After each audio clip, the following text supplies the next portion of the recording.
ಇವತ್ತಿನ ವಿಡಿಯೋದಾಗ ನಾನು ನಿಮ್ಗೆ GTPAL ಬಗ್ಗೆ ತಿಳಿಸ್ಕೊಡ್ತೀನಿ ರೀ. ಇದಕ್ಕೆ GTPAL ಸ್ಕೋರ್ ಅಂತಾನೆ ಕರೀತಾರೆ.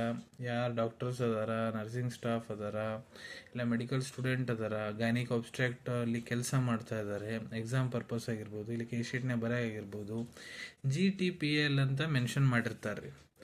ಆದ್ರೆ ಅದರದ್ದು ಅರ್ಥ ಏನು ಬರೆದಿದ್ದಾರೆ ಅನ್ನೋದು ಬಹಳಷ್ಟು ಜನರಿಗೆ ಅರ್ಥ ಆಗಂಗಿಲ್ಲ. ಸೊ ಬಹಳ ಸಿಂಪಲ್ ವೇದಾಗಿ ಈ ವಿಡಿಯೋದ ನಾನು ನಿಮ್ಗೆ ತಿಳಿಸ್ಕೊಡ್ತೀನಿ. ವಿಡಿಯೋ ಸ್ಟಾರ್ಟಿಂಗ್ಲಿಂದ ಎಂಡ್ ತನಕ ಮಿಸ್ ಮಾಡದೆ ನೋಡಿ. ಸೊ ನೋಡ್ರಿ, GTPAL ಇದ್ರಾಗ ಜಿ ಏನಿದೆ ಮೊದಲ ಒಂದೊಂದು ವರ್ಡು ಒಂದೊಂದಕ್ಕೆ ಸ್ಟ್ಯಾಂಡ್ ಆಗ್ತೈತಿ. ಜಿ ಅಂದರೆ ಗ್ರಾವಿಡಾ ಅಂದ್ರೆ ಟೋಟಲ್ ಪ್ರೆಗ್ನೆನ್ಸೀಸ್, ಮಹಿಳಾ ಎಷ್ಟು ಸತೆ ಪ್ರೆಗ್ನೆಂಟ್ ಆಗಿಲ್ಲ ಅದಕ್ಕೆ ಗ್ರಾವಿಡಾ ಅಂತ ಕರಿತೀವಿ. ಟಿ ಅಂದರೆ ಟರ್ಮ್, ಅಂದ್ರೆ ಮಹಿಳೆ ಪ್ರೆಗ್ನೆನ್ಸಿ ಏನಿದೆ, ಮಕ್ಕಳು ಡೆಲಿವ್ರಿ ಏನಿದೆ, 37 ವಾರ ಆದ ನಂತರ ಎಷ್ಟು ಪಾಪುಗೆ ಡೆಲಿವರಿ ಆಗಿದೆ, ಎಷ್ಟು ಪ್ರೆಗ್ನೆನ್ಸಿ 37+ ವೀಕ್ಸ್ ಆಗಿದೆ, ಅದಕ್ಕೆ ಟರ್ಮ್.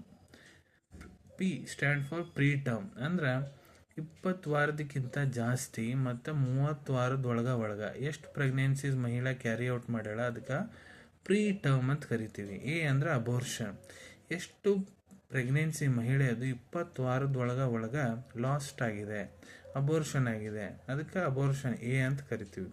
ಎಲ್ ಅಂದ್ರೆ ಲಿವಿಂಗ್ ಚಿಲ್ಡ್ರನ್, ಮಹಿಳೆಗೆ ಜೀವಂತ ಮಕ್ಕಳು ಎಷ್ಟಿದ್ದಾರೆ ಅದಕ್ಕೆ ಎಲ್ ಅಂತ. So GTPAL. ಸೊ ಇದಕ್ಕೆ ಈಗ ನಾವು ಉದಾಹರಣೆ ಕೊಟ್ಟು ನಿಮ್ಗೆ ತಿಳಿಸ್ಬೇಕಂದ್ರೆ ಇಲ್ಲಿ ನೋಡ್ರಿ, ಉದಾಹರಣೆಗೆ ಇಲ್ಲಿ ಬರೆದಿದ್ದಾರೆ G4 T2 P1 A0L3. ನಾನು ನಿಮಗೆ ತಿಳಿಸ್ದಂಗೆ G4 ಅಂದ್ರೇನು, ಎಷ್ಟು ಸತಿ ಮಹಿಳೆ ಪ್ರೆಗ್ನೆಂಟ್ ಆಗ್ಯಾಳ, gravida stands for G. So 4 time, ಮತ್ಲಬ್ ಮಹಿಳೆದಿದ್ದು 4ನೇ ಪ್ರೆಗ್ನೆನ್ಸಿ, 4th ಪ್ರೆಗ್ನೆನ್ಸಿ. T2 ಅಂದರೆ ಟರ್ಮ್ 2, ಮಹಿಳೆಗೆ 2 ಪಾಪು 37+ ವೀಕ್ಸ್ ಪ್ರೆಗ್ನೆನ್ಸಿ ಕ್ಯಾರಿ ಮಾಡ್ಯಾಳ ಅದಕ್ಕೆ term 2. 37+ week pregnancy 2, so T2. P1 preterm 1 ಅಂದ್ರೆ 20 ವಾರಲಿಂದ 36ನೇ ವಾರ pregnancy 1, so P1. So abortion 0, ಯಾಕಂದ್ರೆ ಅಬೋರ್ಷನ್ A0 ಅಂದ್ರೆ ಅಬೋರ್ಷನ್ ಇಲ್ಲ, ಯಾವುದು 0. L3 ಲಿವಿಂಗ್ ಚಿಲ್ಡ್ರನ್ಸ್ ಎಷ್ಟದವು ಮಹಿಳೆಗೆ ಜೀವಂತ ಮಕ್ಕಳು 3, ಯಾಕಂದ್ರೆ 2 ಇಲ್ಲಿ ಐತಿ 1 ಇಲ್ಲಿ ಐತಿ, ಸೊ 3. 4ನೇ ಪ್ರೆಗ್ನೆನ್ಸಿ ಈಗ ಸದ್ಯ ಕ್ಯಾರಿ ಮಾಡ್ತಾ ಇದ್ದಾರೆ. ಈಗ ಇನ್ನೊಂದು ಉದಾಹರಣೆ ಕೊಡ್ತೀನಿ, ಇದ್ರಾಗ ನೀವು ಕೂಡ ಲೆಕ್ಕ ಹಾಕೋಬಹುದು. ಈಗ ನೋಡ್ರಿ, ಒಬ್ಬ ಲೇಡಿ ಇದ್ದಾರೆ, 24ನೇ ವಾರ ಪ್ರೆಗ್ನೆಂಟ್ ಇದ್ದಾರೆ, present pregnancy 24 week pregnant, had total 4 pregnancy earlier, ಮೊದಲ 4 ಪ್ರೆಗ್ನೆನ್ಸಿ ಆಲ್ರೆಡಿ ಆಗಿದ್ದಾವೆ. ಸೊ 3 ಮಕ್ಕಳು ಏನದಾರ 39 ವೀಕ್ಸ್ ಡೆಲಿವರಿ ಆಗಿದೆ, 39 ವೀಕ್ಸ್ ಪ್ಲಸ್ 1 ಬರ್ತ್ ಏನಿದೆ 36 ವೀಕ್ಸ್ ಕ್ಯಾರಿ ಮಾಡಿದ್ದಾರೆ. ಸೊ ಇಲ್ಲಿ ಫಿಸಿಷಿಯನ್ ಏನು ಬರಿಬೇಕು ಕೇಶೀಟ್ನಲ್ಲಿ, ಇಲ್ಲ ನರ್ಸಿಂಗ್ ಸ್ಟಾಫ್ಗಳು ಏನು ಬರಿಬಹುದು ಕೇಶೀಟಲ್ಲಿ. ಸೊ ನೋಡ್ರಿ, ನೀವು ವಿಚಾರ ಮಾಡಿ ಸ್ವಲ್ಪ ಬರ್ಕೋರಿ ಅಲ್ಲಿ ಮಟ.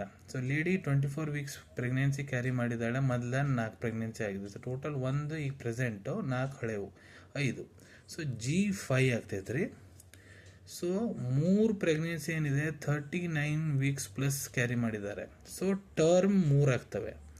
ಸೊ 1 ಬರ್ತ್ 36 ವೀಕ್ಸ್, ನಾನು ನಿಮ್ಗೆ ಹೇಳ್ದಂಗೆ ಪ್ರೀ ಟರ್ಮ್ 20 to 36 ವೀಕ್ಸ್ ಮತ್ತು ಪಾಪು ಡೆಲಿವರಿ ಆದರೆ ಪಿ ಅಂತ ಕನ್ಸಿಡರ್ ಮಾಡಿ, ಪ್ರೀ ಟರ್ಮ್ 1. ಸೊ ಇದು ಏನಿದೆ 1 ಅಂತ ಕನ್ಸಿಡರ್ ಆಗುತ್ತೆ.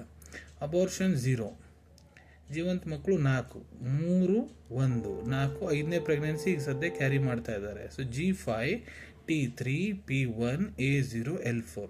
ಸೊ ಈ ರೀತಿ ಇದನ್ನ ಬರಿಬೇಕಾಗ್ತೈತೆ ರೀ. ಸೊ ಅನ್ಕೊಂತೀನಿ GTPAL ಇಲ್ಲ GTPAL ಸ್ಕೋರ್ ಏನಿದೆ ಬಹಳ ಸಿಂಪಲ್ ವೇದಾಗ ನಿಮ್ಗೆ ಅರ್ಥ ಆಗಿರಬೇಕು. ನೀವು ಮುಂದೆ ಕೂಡ ಇದೇ ರೀತಿ ಹೊಸ ಮೆಡಿಕಲ್ ಟಾಪಿಕ್ಸ್ ಇಲ್ಲ ಮೆಡಿಸಿನ್ ರಿಲೇಟೆಡ್ ವಿಡಿಯೋಸ್ ನೋಡಬೇಕಾ, ಚಾನಲ್ ತಪ್ಪದೇ ಸಬ್ಸ್ಕ್ರೈಬ್ ಮಾಡ್ಕೊಳ್ಳಿ. ಕೆಳಗಡೆ ಸಬ್ಸ್ಕ್ರೈಬ್ ಬಟನ್ ಕಾಣ್ತಾ ಇದೆ ನೋಡಿ, ಅದನ್ನು ಪ್ರೆಸ್ ಮಾಡಿಬಿಡ್ರಿ. ಇನ್ನೊಮ್ಮೆ ಸ್ಕ್ರೀನ್ ಮೇಲೆ ಹಾಕ್ತಾ ಇದ್ದೀನಿ, ಇದನ್ನು ನೀವು ನೋಟ್ ಡೌನ್ ಮಾಡ್ಕೋಬೋದು, ಇಲ್ಲ ಸ್ಕ್ರೀನ್ ಶಾಟ್ ತಗೋಬೋದು. ಸೊ ನಿಮ್ಗೆ ವಿಡಿಯೋ ಇಷ್ಟ ಆಗೈತೆ ಅಂದ್ರೆ ಲೈಕ್ ಬಟನ್ನ ಪ್ರೆಸ್ ಮಾಡಿ, ಮತ್ತು ಈ ವಿಡಿಯೋ ಆದಷ್ಟು ನಿಮ್ಮ ಸ್ನೇಹಿತರ ಜೊತೆಗೆ ಶೇರ್ ಮಾಡಿ, ಇಲ್ಲ ಯಾರಿಗೆ ಇದರ ಅವಶ್ಯಕತೆ ಇರ್ತದೆ ಅವ್ರ ಜೊತೆ ನೀವು ಅದನ್ನು ಶೇರ್ ಮಾಡ್ಬೋದು. ವಿಡಿಯೋ ನೋಡಾದ ನಂತರ ಕೂಡ ಮನಸ್ಸಿನಾಗ ಏನಾದರೂ ಡೌಟ್ ಇದ್ದರೆ ಕಮೆಂಟ್ ಸೆಕ್ಷನಲ್ಲಿ ಕಮೆಂಟ್ ಮಾಡಿ, ನಾನು ಅದಕ್ಕೆ ಉತ್ತರ ಕೊಡಲಿಕ್ಕೆ ಪ್ರಯತ್ನ ಮಾಡ್ತೀನಿ. ಸಿಗೋಣ ಮುಂದಿನ ವಿಡಿಯೋದಾಗ. ಟಿಲ್ ದೆನ್ ಟೇಕ್ ಕೇರ್, ಧನ್ಯವಾದಗಳು.